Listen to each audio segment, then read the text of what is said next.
En las pocas veces que discutí con una persona que sostiene alguna teoría de conspiración, como puede ser que el 5G transmite el virus del COVID-19 o que las vacunas controlan la mente o generan autismo. Las vacunas también, muchas de las vacunas, como por ejemplo la del sarampión, está comprobado que produce autismo en los niños. Menciono que estas discusiones no se deben dar en el plano de la creencia, y hay que basarse en lo que la ciencia ha determinado si es que lo ha hecho en ese tema en específico.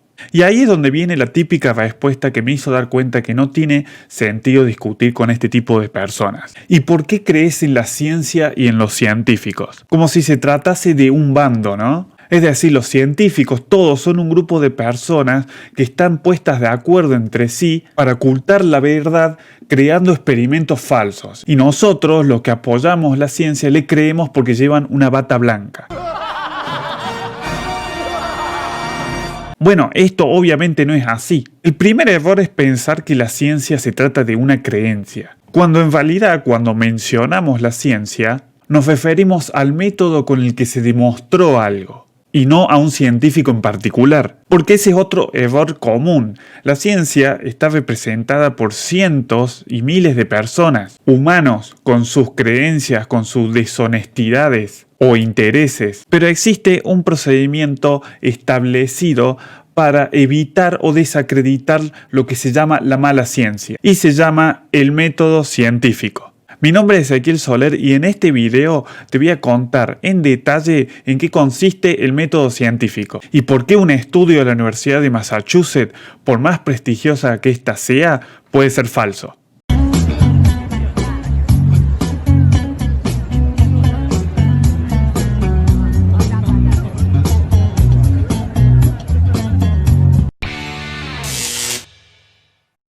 Lo primero que tenemos que entender es que el conocimiento científico, por definición, es el mejor conocimiento con el que contamos. Es decir, es el conocimiento basado en la comprensión que tenemos ahora, actualmente, y que puede ser refutado en un futuro con mejores técnicas de medición o nuevas teorías explicativas. Esto es muy importante. En la ciencia nada es definitivo o absoluto. Seguramente no solo has escuchado el término método científico, sino que es muy probable que sepas de qué se trata. Lo podemos definir de forma corta como el camino que hay que recorrer para que un conocimiento sea válido por la ciencia. Y esto depende de dónde consultes sobre el método científico, pero generalmente se lo puede dividir en 8 etapas. La primera etapa es la observación. Puede ser la observación del mundo que nos rodea o investigaciones de otros científicos. Después, como segunda etapa, viene la experimentación, que obviamente depende de cuál sea el área en la que se esté investigando, pero generalmente la experimentación, cuando se trata de comportamientos humanos, por ejemplo, lo que se hace son estudios en los que se aíslan los grupos de estudio, dependiendo, o por ejemplo también pueden ser animales, también pueden ser experimentaciones físicas, de cualquier tipo, pero hay que experimentar y es recién la segunda etapa. Ese es uno de los problemas de las personas que creen en pseudociencias o que le creen a los conceptos que se saben divulgar de mala ciencia. En realidad la experimentación es la segunda etapa recién, faltan muchas otras más. Como por ejemplo la tercera etapa, que es la medición, que es muy importante, y ahí es donde empiezan a faltar a la hora de estas teorías falsas, faltar los datos de medición. La medición es muy importante para poder determinar si una experimentación realmente es lo que dice. Es decir, la medición genera datos objetivos que después pueden generar conclusiones subjetivas, pero es muy importante medir. Eso es muy importante. Y luego la cuarta etapa es la de la hipótesis, que es simplemente un enunciado no verificado. Y generalmente hasta acá es donde llegan la mayoría de las investigaciones científicas, que muchas veces se dan por ciertas y son solo un estudio bajo una hipótesis. La hipótesis en sí mismo no es nada, es simplemente eso, es una hipótesis. Para que una hipótesis llegue a ser una teoría o incluso una ley natural, obviamente tiene que seguir los pasos del método científico. Recién estamos por la mitad. ¿No te diste cuenta vos de eso? No. La quinta etapa, que para mí es una de las más importantes, incluso me parece que es uno de los pilares del método científico, es la falsabilidad. La falsabilidad, un concepto teorizado por Karl Popper, establece el límite entre la ciencia y la pseudociencia. Es un concepto bastante complejo y hay mucho para hablar sobre la falsabilidad y probablemente le dedique directamente un video completo al tema de la falsabilidad. Va a llegar, va a llegar. Hay que ser optimista. Pero por amor al tiempo obviamente lo vamos a resumir. Lo podemos definir como que una hipótesis no solamente tiene que ser experimentada, sino que también tiene que superar las objeciones. Es decir, si yo tengo una determinada hipótesis, en realidad lo que tendría que hacer es preocuparme por las objeciones que hacen que esa hipótesis que yo acabo de crear no se dé. Y ocuparme de cada una de esas objeciones para demostrar que mi hipótesis sigue estando en pie después de haber cumplido con esas objeciones que yo mismo me tengo que hacer. Por ejemplo, la teoría de las órbitas elípticas de Kepler. Soy intelectual, muy inteligente. Por decir un ejemplo, en la que la teoría dice de que las órbitas son, de los planetas son de forma elíptica. Puedes ir más rápido, Einstein. No soy tan ignorante. La falsabilidad de esa teoría sería preguntar por qué las órbitas no son cuadradas, por qué no son redondas. Entonces, la idea es que quien generó la hipótesis sobre las órbitas elípticas contraponga estas falsabilidades, por decirlo de alguna forma, y termina explicando el por qué no son cuadradas, el por qué no son de otra forma y sí son elípticas. Y Popper decía que si una teoría no es falsable desde el principio, es inaceptable para la ciencia. Un ejemplo común sobre la falsabilidad es, por ejemplo, si yo planteo la teoría de que todos los cisnes son blancos. Yo lo que debería hacer desde un punto de vista verificacionalista es el buscar alrededor del mundo a todos los cisnes para comprobar que son blancos, cosa que debería ser o es prácticamente imposible. Pero el falsacionismo lo que plantea en realidad es que lo que si quiero teorizar sobre que todos los cisnes son blancos, lo que debería hacer es buscar si encuentro a un cisne que sea negro. Entonces, si existe al menos un cisne que es negro, quiere decir que no todos los cisnes son blancos. Yeah, Mr. White. Yes, science. Se trata de cambiar el enfoque de la investigación y hacerlo desde el enfoque de la objeción de mi hipótesis. Luego lo que sigue como sexto paso es la reproducibilidad. Es un punto también muy importante. Si un estudio está bien hecho, si la hipótesis está bien, si existen las formas de medir y si también se cumple con la falsabilidad, cualquier persona u otro científico debería poder reproducir esos resultados, haciendo las mismas experimentaciones. Esto conlleva a la lógica revisión por pares, la revisión de la comunidad científica sobre ese paper, por ejemplo, y recién ahí, después de que pasó todos estos pasos que te estuve contando, es la publicación.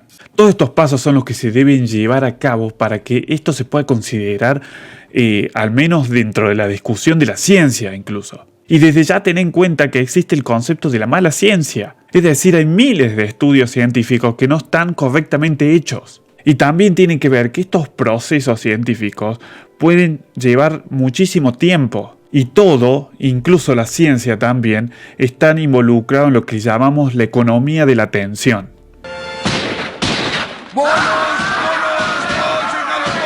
Lamentablemente lo que genera interacciones en las redes sociales y en internet y por lo tanto dinero son los titulares sensacionalistas. El mismo título de este video es un ejemplo de eso.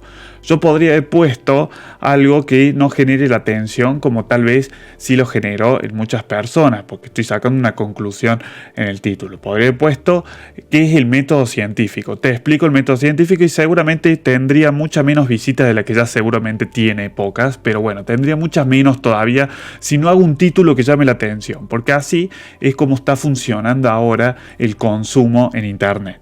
La mayoría de las veces los titulares están referidos a estudios o que están mal hechos o que directamente fueron mal interpretados por quien escribió la nota.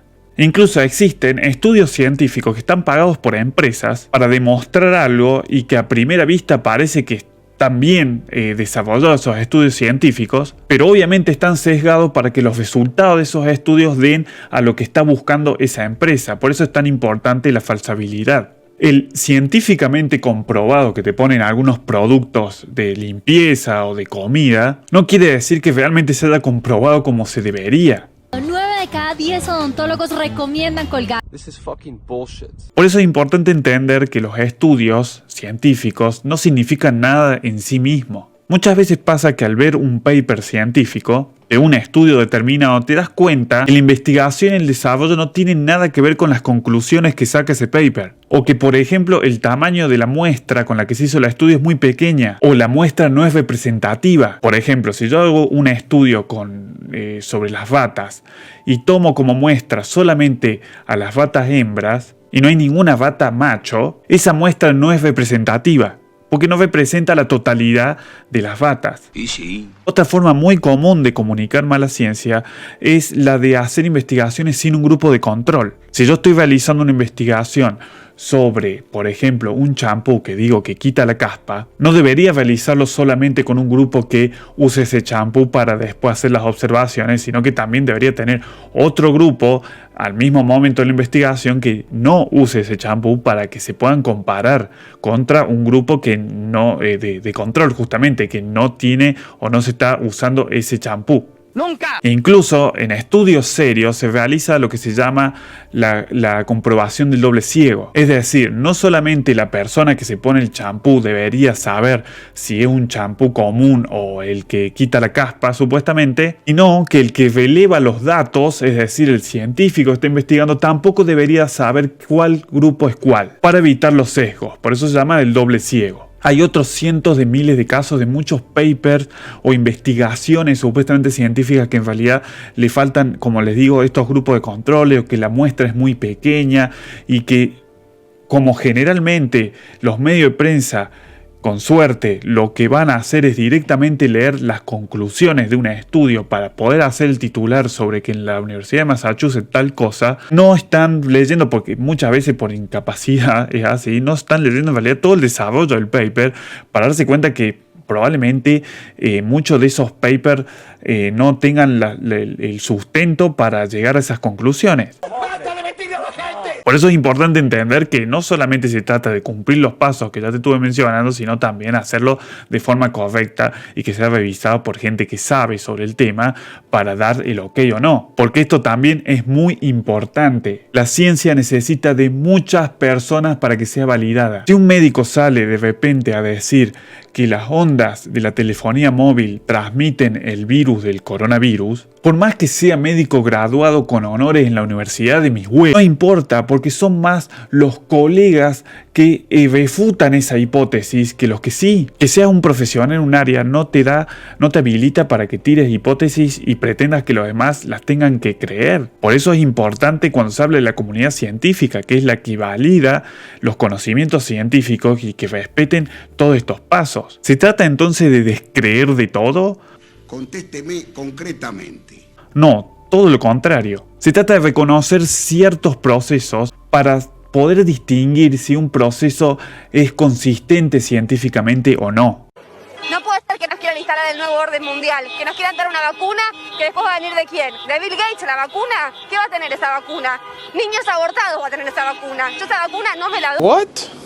Justamente, si uno se interioriza más con el método científico, más va a dudar y más va a investigar sobre un tema determinado, pero con un ojo crítico al punto de no sacar conclusiones y creer a través o leyendo un titular. Y la información está ahí. Es lo genial que tiene Internet. Pero hay que saber buscarla y hay que leer mucho. Incluso también hay que leer en otros idiomas, generalmente en inglés. Pero ahora también tenemos hasta herramientas de traducción que son realmente muy buenas. Es emocional, ¿no?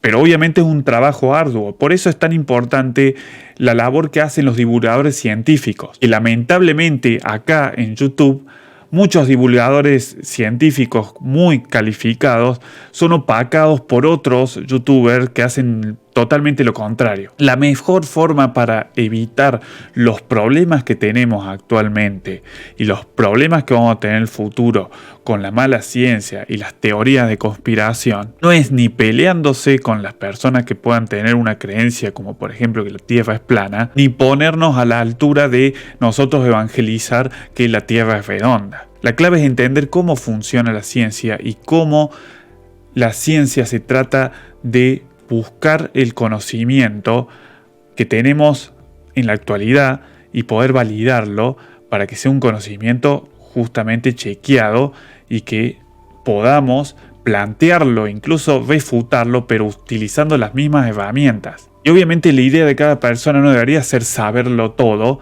sino saber a cómo debería proceder para tener el conocimiento sobre un tema determinado. Es clave el cómo saber cómo funcionan las cosas.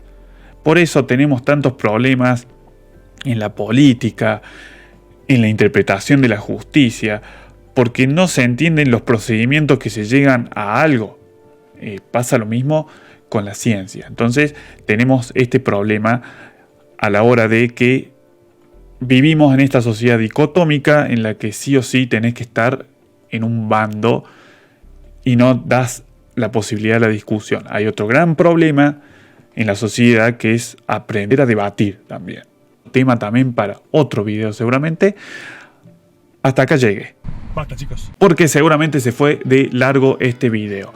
Espero haber podido transmitir lo que me incomodaba o lo que quería por ahí dejar en claro.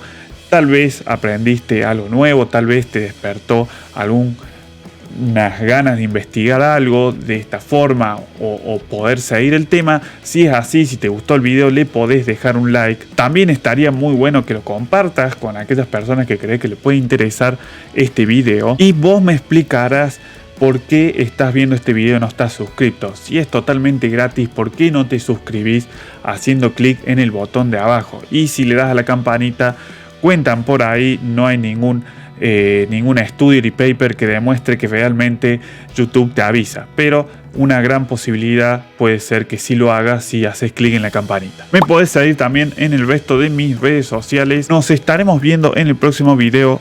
Hasta la próxima.